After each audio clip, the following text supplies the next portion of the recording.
M4 ამოცანა ნომერ 1-ის მესამე შეკითხვა. წრეწირზე, რომლის სიგრძეა 1800 მეტრი, მოძრაობს ორი სხეული. პირველი მოძრაობს სიჩქარით 50 მეტრი წამში, ხოლო მეორე მოძრაობს სიჩქარით 40 მეტრი წამში.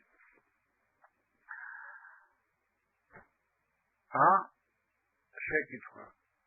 უნდა დავადგინოთ, რამდენ წამში ხდება მათი შეხვედრა, როცა მოძრაობენ ურთიერთსაპირისპირო მიმართულებით.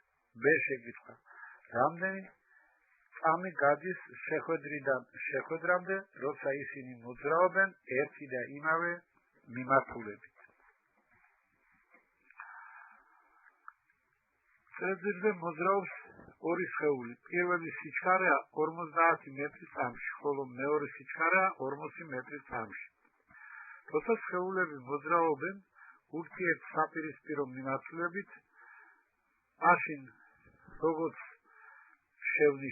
შევნიშნეთ, შეხვედრიდან მომდევნო შეხვედრამდე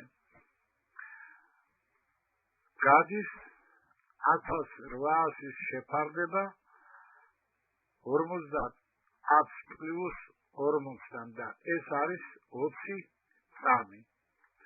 როგორც ადრე შენიშვნაში ვთქვით, როცა სხეულები მოძრაობენ ურთიერთსაპირისპირო მიმართულებით.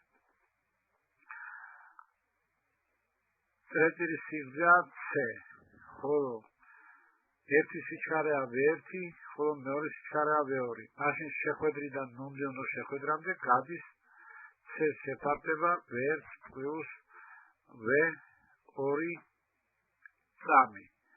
ეს შენიშვნა იყო გამოყენებული სწორედ ამ ამოცანაზე პასუხის გაცემისას.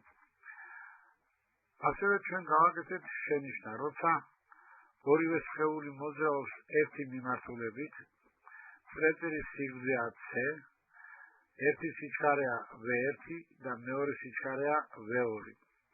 თუ V2 მეტია V1-ზე, მაშინ შეხვედრიდან მომდევნო შეხვედრის დადგომამდე გადის წრეწირის სიგრძე C გაყოფილი V2-ს მინუს V1-ზე, სადაც V2 და V1 არის თითოეული სიჩქარე. ეს შენიშვნა იქნება გამოყენებული სწორედ იმ შემთხვევაში, როცა სხეულები მოძრაობენ ერთი და იმავე მიმართულებით წრეწირზე. განხილულ ამოცანაში ორივე სხეული მოძრაობს ერთი და იმავე მიმართულებით. ერთი 50 მეტრი წამი სიჩქარით, მეორე 40 მეტრი წამი სიჩქარით. ამიტომ შეხვედრიდან მომდევნო შეხვედრას დადგომამდე გადის 1800-ის შეფარდება 50 მინუს 40-დან და ეს არის 180 წამი.